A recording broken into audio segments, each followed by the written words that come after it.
spirit for the Lord, I can't turn down. Talking too much, bruh, it's time for you to learn now. So what they hearing, they offended, get on now. Do you think it's okay to smoke weed? Read that. This is the book of Wisdom of Solomon, chapter 16, verse 12.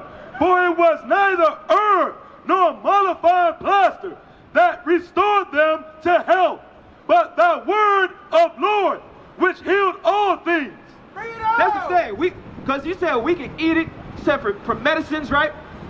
That's fine. Put it on for medicines and things like that.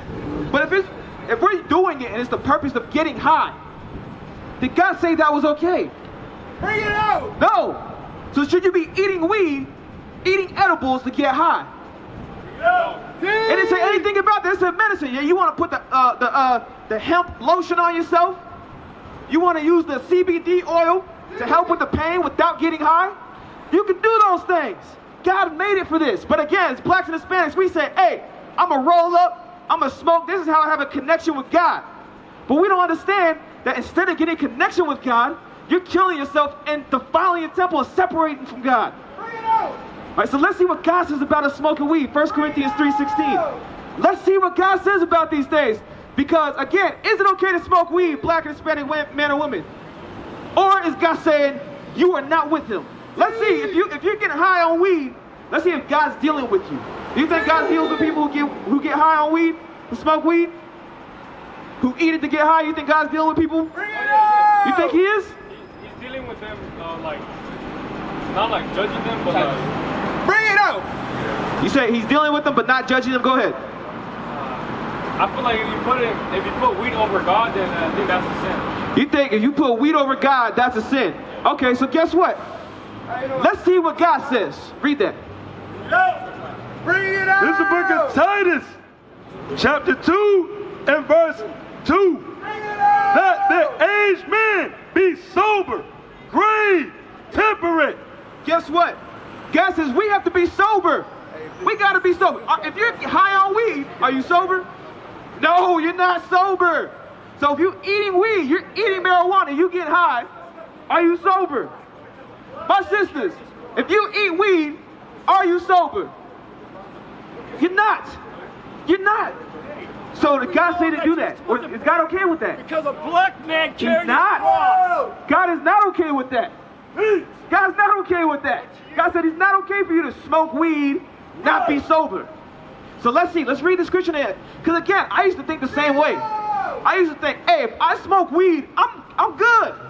I'm building a relationship with God. I'm going to have some type of spiritual connection. Not realize that God says, I don't want to deal with you because you're doing these things. We're operating outside of what God said our function is. Read this again. Listen closely.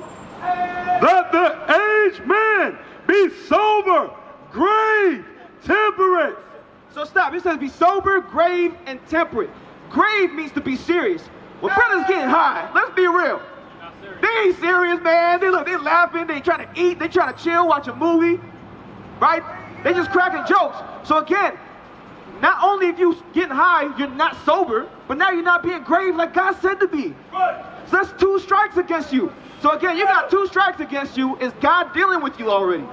No, that's off of smoking weed. That's just weed. We got way more than that. Read. Sound in faith, in charity, in patience. That the aged man be sober, grave, temperate. Right, are you temperate?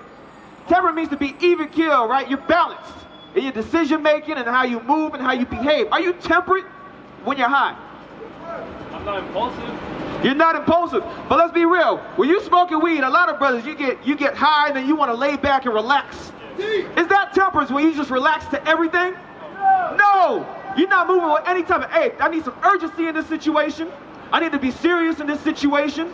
No, you just laying back. You just like, hey, I'm cool, whatever I got to do, man. I'm chilling. Right? That's how we move. And that's why, and check out, here's the effect of that. God says not to do that, but because we do, look at our neighborhoods as black and Hispanic people. We live in the bottom. We got trash on the floors because people are high, they don't give a damn. Bring it out. We got prostitution in the neighborhoods because people are high, they don't give a damn. These things are happening to us because we smoking weed. We going outside of what God said. You see how these issues affect us as a people? We shouldn't be getting high. Not even eating weed to get high. Not even eating weed. You got to see the effect it has on your mind, Jacob. You got to stop doing that stuff. You want to be close to God, don't you? But guess what? You're already doing everything against what God says. You're already doing everything against it, but you can change it. You can change it. How you going to change it? By what? By what? Say it on the mic. right. Say it on the mic. I'm gonna stop. That's right. There you go, my brother. You got to stop smoking weed. Put the weed down. Put the edibles down. Put the blunts down. Right? That's what we got to do as a people. That's how you got to move, my brother. So put the weed down. I have a question. Go ahead. What's your question? So like temptation, you know, like Yeah. how can I like stay strong? How do you stay strong in the temptation? How do you stay strong in the temptation? Let me ask you this. With weed. What situations are you in where you find yourself being tempted? I'm stressed. I'm bored. You're stressed. You're bored. Yeah. You're stressed and you're bored. All right. What's the idleness? So check this out. So you say you're stressed and you're tempted. This is what we got to understand. Instead of just being stuck in that situation, you got to seek out the Lord. That's why it's important that you seek out brothers who have this understanding. That you get in contact with brothers who have this understanding, right? Go to Hebrews chapter 13. This is the thing that we tend to do. Go to 3:13. Sirach 33:27. All right. Go to Hebrews 3:13 and then Sirach 33:27. Bring it out! This is the thing we got to understand. Read that. Bring it out! This is the book of Hebrews, chapter 3 and verse 13. But exhort one another daily, while it is called today, lest any of you be hardened through the deceitfulness of sin. Right? Because guess what? It says reach out to each other today while we have to read that again, I'm butchering it. But exhort one another daily. So it says correct one another daily, because when we get stressed, we get tempted. Do you reach out? You got some people you reach out to, right? You don't got nobody to talk to? I do, but it's gonna make it more tempting. It's gonna make it more tempting. But I'm saying, before you realize this, you deal with people who you're in a situation of temptation. You say, let me hit up my homeboy, let me smoke with him and kick it with him, right? That's the thing. You got to think about the circle of influence that you have. That's one thing. That's one thing that's going to help you. Don't contact those people when you know you're stressed. You know they're going to put you in a situation to get high, because that's the only solution they have. You know, hey, you know what? Maybe I should reach out to somebody else who knows God's laws. Maybe I should reach out to these brothers in purple. That's what you should do. That's what you should do. That's why we have a school. Come to the school. Come today at 1 p.m. What you doing today? Nothing. Come on to the school, bro. Come on to the school, Jacob. Don't go out there and be tempted. Be around like-minded people who can keep you out of that sin, who can exhort you to be sober-minded. That's what's going to help you. Go to that Sirach. Go to that Sirach. That's what's going to help you. This book of Sirach, chapter 33, verse 27. Send him to labor, that he be not idle. Guess what? Send you to labor that you be not idle. You have a job? You have a job. Okay. So check this out. When you're feeling those temptations, where are you at? Are you at the house doing nothing? Just sitting down? You might be watching some TV or something? Procrastinating. You're procrastinating? All right, paint the picture for me. What's happening?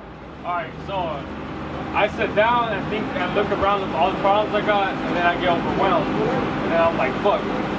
I don't want to deal with it. It's too much problem. Okay. So you look at the situation you're in. You're sitting down at the house and you just think about all the stress you got, all the problems you have. Okay. So guess what? God says one way to get around that is to not be idle. Because what happens, your thoughts start spinning. You're just thinking about the issues, but you got no solutions to them.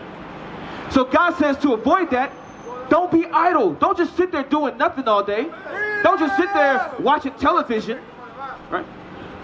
We got YouTube videos that give you guidance on how to deal with those situations.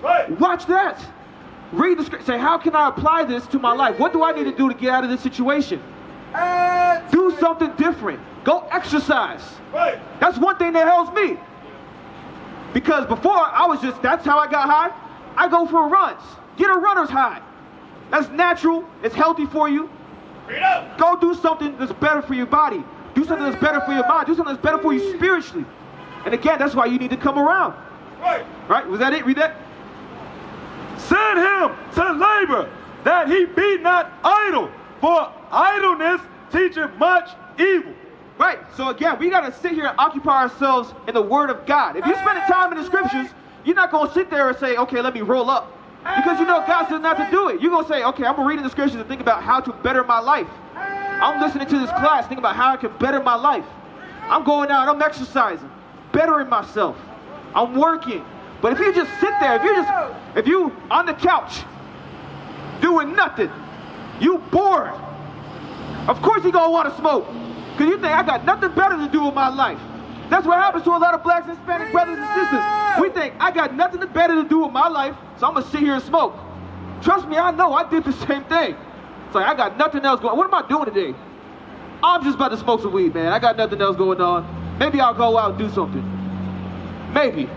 But again, when you're sitting there, those temptations going to come because, again, you're not thinking about solutions. You're not thinking about how to actually apply them. Or you're not contacting people who are going to help you and hold you accountable. That's what we got to do.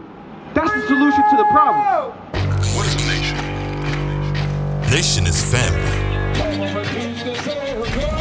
Nation is community.